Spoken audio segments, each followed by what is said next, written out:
For today's video, we're going to be going over the Scarlet and Violet Destined Rivals buy list. This is, of course, a major set for us because it comes out just before the NAIC, the largest tournament of the season, and the last chance to accumulate those championship points. So let's start off with those core essentials. These are cards that are expected to be in tier 1 or 2 contenders or have obvious future potential. Let's start off with some of the more generic cards that could go into all sorts of archetypes. The Team Rocket's Watchtower. What a powerful stadium card. A simple one.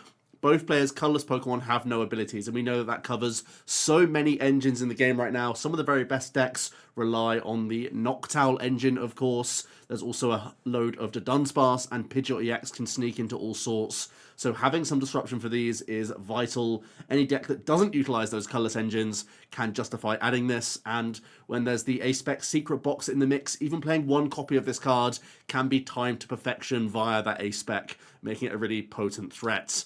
Next up, we have Shaman, really important for our evolving archetypes, certainly. Thanks to that flower curtain, we can prevent all damage done to your bench Pokemon without a rule box by attacks from your opponent's Pokemon. Finally, we have some protection for Wellspring Mask Ogerpon EX. We have protection for Darmanitan as well. If you're worried about that Ends archetype, the Shaman is going to be a really important inclusion for all of those archetypes going forward. We also have the Team Rocket's Venture Bomb. Yes, in name it's a Team Rockets card, but it is more of a generic card that can go into a few archetypes, actually. You flip a coin if heads, put 2 counters on one of your opponents, if tails, 2 on yours, but as we know, many decks can incorporate Monkey Dory anyway, so yes, it's a coin flip, but more or less you can navigate either outcome to be beneficial for you, to be a damage modifier, so that certain Pokemon can reach knockouts. Most notably, I think Archaludon is one of the more high-tier threats that could take advantage of this card. The Sacred Ash, it's one of those binder cards, really. I don't feel like there are many applications right now, because we already have Night Stretcher, Super Rod, lots of energy retrieval cards, that sort of thing, but sometimes it might be more important just to have a big burst of Pokemon recovery, so this is one just to have in the back pockets to be better safe than sorry. Let's start talking about some of the more like archetype-specific cards then. The Marnie's Grimmsnarl might actually be the most prominent archetype. We've seen it do fantastically well in Champions League tournaments and City Leagues out in Japan. And there's obvious reasons why Marnie's Grimmsnarl is quite strong. It can power itself up, very similar to Charizard EX with that Punk Up.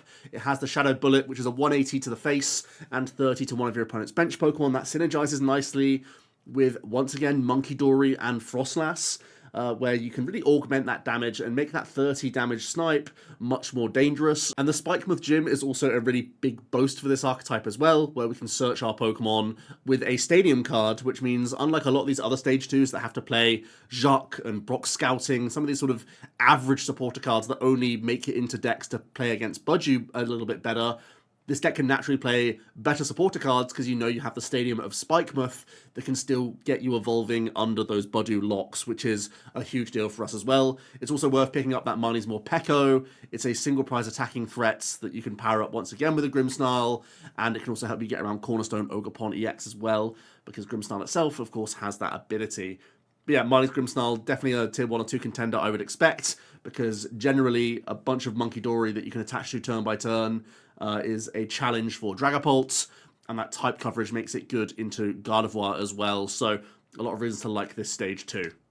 Let's move on to the Rocket stuff then. Obviously a big batch of cards from this expansion is all about the Rocket engine. Starting off with the Pokemon, Spidops is a great self-accelerating card that can help your Rocket's Mewtwo damage output, but also can be a decent attacker in its own right. We know that grass typing can be relevant for the Rocket Rush, so this is either going to be a nice bench sitter if you're thinking about building Mewtwo, or be a reasonable single prize attacking threat within the deck as well, just more generally, that also can offer type coverage. The Rocket's Mewtwo is a really big basic with that 280 hit points. Yes, you need to build your deck entirely around the Rocket engine because of the Power Saver ability, but Deletion Sphere is a reasonable attack. It is quite expensive with a 2 Psychic, 1 Colorless. The base of 160 isn't great, but you can get up to 280 by discarding 2 energy from your bench Pokemon, which, as we know, is a reasonable number. So I think there will be some Rocket builds all around this Mewtwo. Sometimes it's only going to be like a 1 or 2 count within lists sort of chipping in. There might also be builds that play 3 or 4 copies of this card and really lean heavily into its bulk, trying to add in some hit point buffing tools and damage modding tools as well. Oftentimes Maximum Belt comes in the Rocket's Mewtwo deck so that the Deletion Sphere now can reach that 330 threshold, so it can be a beta in its own right. The Rocket's Crobat EX, an interesting one that doesn't necessarily have to go within a Rocket's deck here, thanks to the abilities on both Golbat and the Crobat. Golbat, when it evolves, you can put 2 counters on one of your opponent's Pokemon, and when the Rocket's Crobat evolves, you put 2 counters on 2 of your opponent's Pokemon. That, as we know, can set up all sorts of math. It could be a supplementary card to go alongside Dragapult. Bear in mind, we won't have the Psyduck promo in this expansion, but if at some point we feel like we have to sub out Dusknoir, now Bats could be an option as well to improve your Phantom Dive numbers to make sure you're KOing Stage 1 Pokemon as well. Not just the Bite Around ability, though, it also has the Lethal Return attack, which can be for just one of those Rocket Energy attachments, which we'll come to in a moment, where it does 120, and you can put this Pokemon into your hand, and then you discard the rest. So you can't save the energy, which is a bit of a shame, but you can undo some damage if Crobat's able to tank, and then you can go into annoying Walling Pokemon or anything else to make it awkward for your opponent. And of course, once again, Dark type coverage attacker. The baseline of 120 is low, but again, if you're already playing damage mods like Defiance Band or Maximum Belt within a deck, you can ramp that to be pressurizing Gardevoir even as well. So something to bear in mind there. It might be a thin package within a Mewtwo deck just so that your 280 can be pushed that a little bit better, but also the Crobat could be more versatile going into all sorts of archetypes just as a more generic damage modifying Pokemon that's already dark typing. You know, again, leans into Monkey Dory if you're going to have basic dark energy in your deck. And we know that that's just a selling point in the game anyway. Then we have some great basics here. The Rocket's Mimikyu, a really dangerous card that can copy the attacks of an active Terra Pokemon. And that could, again, be for just one attachment with the Rocket's Energy. It could work with Counter Gain plus attachment. It could work with Crispin in all sorts of decks. So, yes, it's going to be a staple in the Rocket's deck because it's a free retreat Pokemon that can pivot, and it helps you out against Dragapult in particular. It also gives this deck an answer to the Cornerstone Ogerpon EX as well, because it doesn't have an ability and a lot of these other Rocketmons do. So it's going to be an important 1 or 2 of within the Rockets deck, just so it can make your boss's Giovanni a little bit better. But also it could find its way into all these other archetypes, as we've seen Lily's Clefairy be a tech card for Dragapult. Now you can have, rather than Mew EX, you can use Rocket's Mimikyu as a single prize option and copy Phantom Dive, which is a real headache for these Pult players. So this Mimikyu, not just for the Rocket stuff, I think it's worth picking up for other decks. The Rocket's Wobbuffet, really if you're leaning into a tanky Mewtwo approach, you can take hits with the Mewtwo, then Rocket mirror them onto one of your opponent's onto your opponent's active, which is big, and you also heal your damaged Pokemon as well, which is a big upside. And the Rocket's Articuno has that really important ability here that says your basic Rockets Pokemon can't be affected by effects of your opponent's attacks, so that can save you from annoying confusions from a Mind Bend, it can save you from Phantom Dive counter placements, it can save, well, at least your basics, you know, your Tarantulas and the 60 hit point Mimikyu, these sorts of Pokemon can protect themselves that little bit better. There's a lot of benefit here, and you don't have to worry about Sob either, so a few effects to remove there, which is great. Then we have the Rocket's Engine, so I think most of the time you just want to take these cards if you want to build the Rockets deck. None of them have that versatile other applications, bar the Rockets Petrol. That's the one that stands out as separate because it simply searches your deck for one trainer card and puts it into your hand. That can go into all sorts of archetypes. It's not as strong as, say, an Arven, but it's a bit more versatile in that it grabs a trainer, not just an item card, plus a tool. The rest of the stuff is just if you're concerned about building Rockets. You have the Rockets Great Ball, which is basically a Capturing Aroma, but for Rocket stuff. The Rocket's Energy is vital for all of these Rockets archetypes. The Rocket's Factory also just gives you a huge boost for these supporter cards, which are already comparable to other cards that we have. You know, the non-Rocket stuff, like the Researches, the Ionos, the Boss's Orders. But when you add the Rocket's Factory into the mix, all of these supporter cards are giving you massive value. So it's really important to have like 2 or 3, at least, I think, of the Factory within your Rockets deck list. The Rocket's Receiver is the item card that really stitches these supporters together, so you can search them out the deck and find them at the right opportunity, which makes them all better and allows you to have a bit more nuance with your supporter counts. The Proton is great for grabbing all of those Pokemon and can be used on the first turn going first, so allows the Rocket deck to really get established pretty quickly. The Giovanni is an upgrade of Boss if you're playing a Team Rocket's engine, because it gives you a means of switching in your deck, so you don't have to play physical switch cards in your list. You can subvert it that way. And again, with that free retreat pivot of Mimikyu, there's rarely any downside here. The Ariana can it can draw you up to 8 cards, and then you have Rocket's Factory topping up as well. So that's a huge amount of burst draw. And the Archer is that great hand disruptor. If the opponent starts taking those knockouts, you can punish them straight away. So there's a lot to like about the Rocket's engine. The supporters really are the selling point of Rocket, I think. and the reason why you build around this archetype. So if you want to build anything Rocket, you need to have all of these cards in those high counts. And we'll just end on the Ethan's stuff as well. I do think Ethan's, Typhlosion, and Quilava have found their way as a secondary attacker in enough archetypes to be worth picking up right now. It does have a decent amount of potential here. The Ethan's Adventure can grab some basic fire and Ethan's Pokemon straight to your hand. So that's really important so that you can get the Quilavas going, get those adventure bonds. You thin the deck quickly of the Ethan's Adventure. It's never the best supporter to play, but it's kind of just good enough. And as you play these Ethan's Adventures throughout the game and discard them with Ultra Balls and whatnot, that Ethan's Typhlosion becomes a beat stick. Very similar to having a Blood Moon Ursaluna within your deck as a late game beater.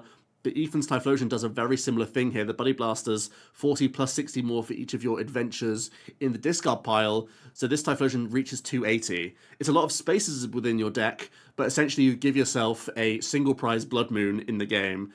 So as long as these archetypes like Golden Go and even Dragapult to an extent that can have some reason to have this package within the deck, just because Ethan's Adventure gets you at least some energy cards to get attaching and gets you rolling, etc., you're building towards a really great late game play of the single prize bomb. So I do feel like we could see like 2-2-1 lines of Typhlosion in a handful of archetypes just to give yourself that dimension. Even though the Ethan's Adventure itself isn't the best supporter, it's still something that gets you into the mix. And then for a potential lower tier archetype as well, a straight Typhlosion has also done reasonably well in City Leagues in Japan as well, where you lean very heavily into Typhlosion and just try and pitch as many Ethans as you can as quickly as possible.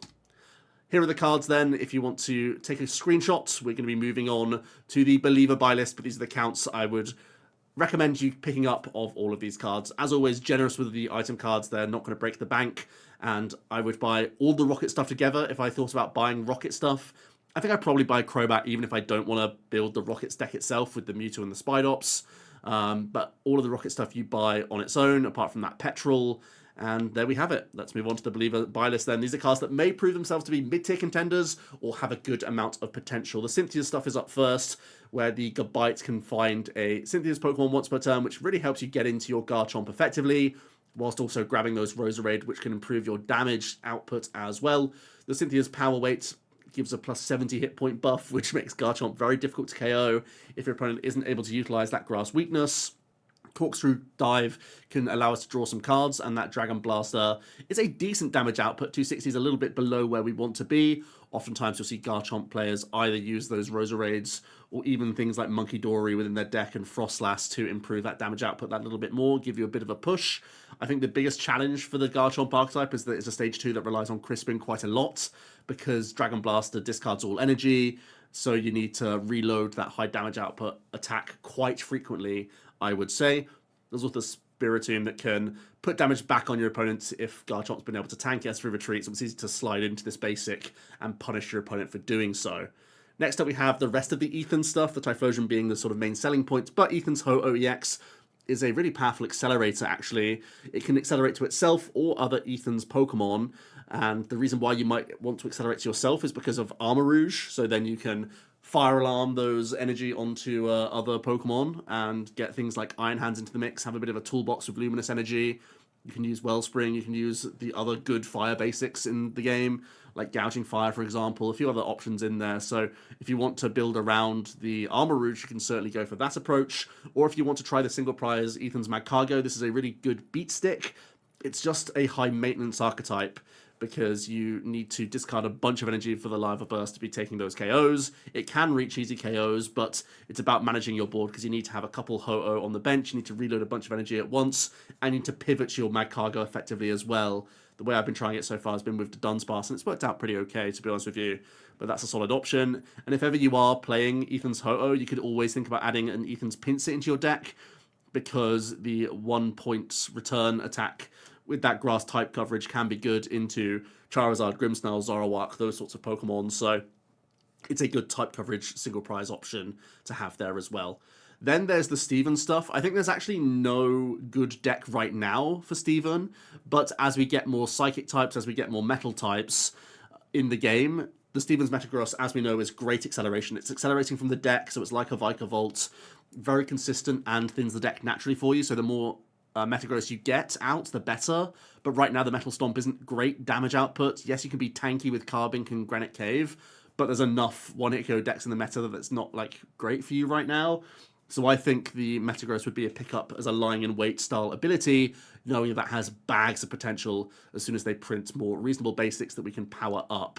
Then we have the sort of other Rocket stuff, the stuff that I don't think is mandatory to pick up just now. The Rocket's Arbok has a fantastic ability, and now that we've had Air Balloon announced in the upcoming Black and White expansion, that 2 retreat cost, which is a challenge right now, might be much less of a challenge, but has that really frustrating ability if we're going to have any hit and run strategies.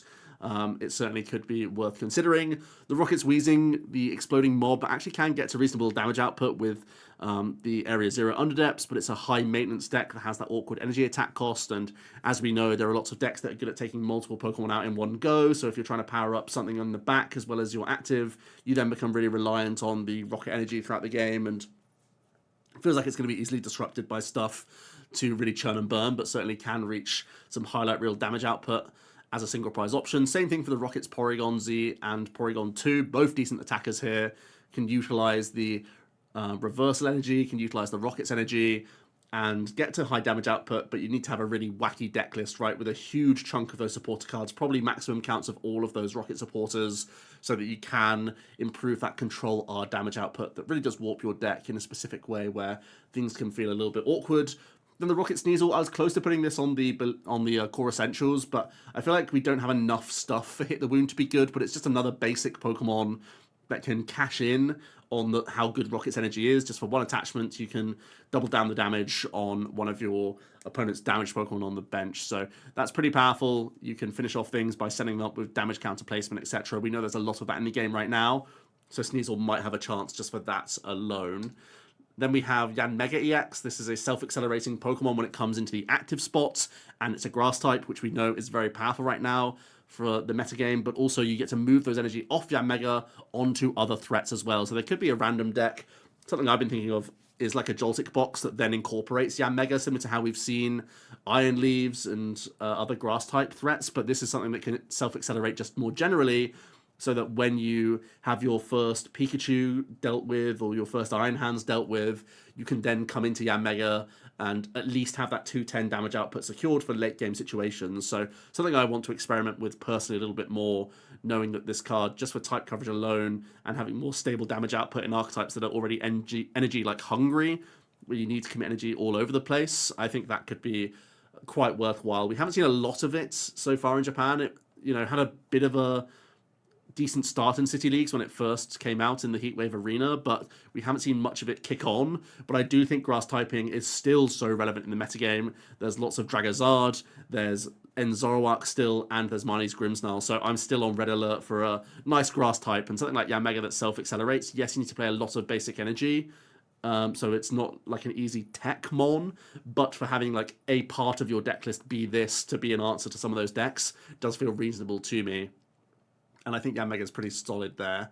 So Titan's an interesting one.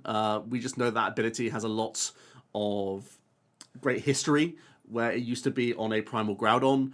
So I feel like it is still worth respecting right now. That Crush Press does decent damage output. 280 is very solid. It just commits your deck really substantially to one thing. And we know there are ways to still get the Titan in the active with like Dubwool, for example, if we really need to have a tech card for it. But also there's enough like Monkey Dory and Dragapult damage output and spread attackers that can still put the Titan into range, and there's also, of course, Jamming Towers, which can shut down some of the tools that the Titan kind of needs to be able to be successful, the Heavy Baton being a big one. Oftentimes, hit point buffing tools or Survival Brace will be important to this strategy as well. So, again, like a lying in wait card, I think, where we know it's been successful many years ago in a different shell, but we can try and recreate it at some point in the metagame. Then we have Crustle, a new annoying Walling Mon, simple as that. These Walling Mons are effective. We know that Mimikyu has been great for a long time, and Crustle can be one of those attackers now in the game where it can sort of stand on its own 2 feet. That 120 damage output is much better than Mimikyu's little 7 counter placement, so you can get around single prizes that little bit easier. So just giving your opponent an army of Crustle to deal with will be a headache. Then we have the Blaziken. I think the biggest part of this is actually the Torchic. Get your new 70 hit point Torchic now, and the new Combusken is okay as well with that extra 10 hit points. So even if you don't believe in the Inferno Legs Blaziken, the spread attack option, I think the Blaziken EX just gets naturally better by the fact that we have 10 hit point buff on Torchic, which as we know is such a big deal, so you're not just scammed immediately by Phantom Dive and double Monkey Dory from Guard of War, that sort of thing. I feel like it's a much more real deck now, and one to look out for. And then we have a couple of Disruption Team Rocket stuff as well. Qingling can discard a random card from the hand, and Intruder's Robot switches a face-down prize card with a card in their hand as well, so maybe there's some remnants of a hand-locking approach here. I think hand-lock's not great in the metagame where Mew EX is so prevalent.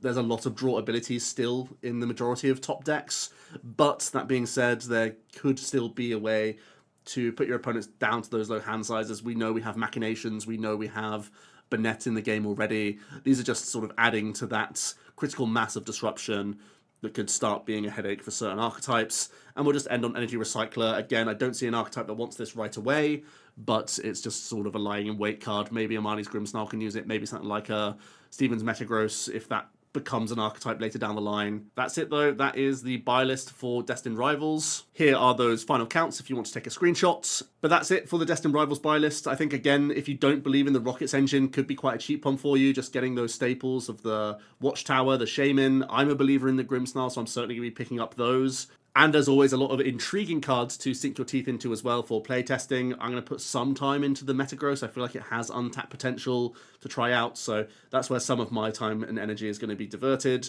What are your favourite cards from this set? Let me know down below, and I'll see you tomorrow for another video. Cheers.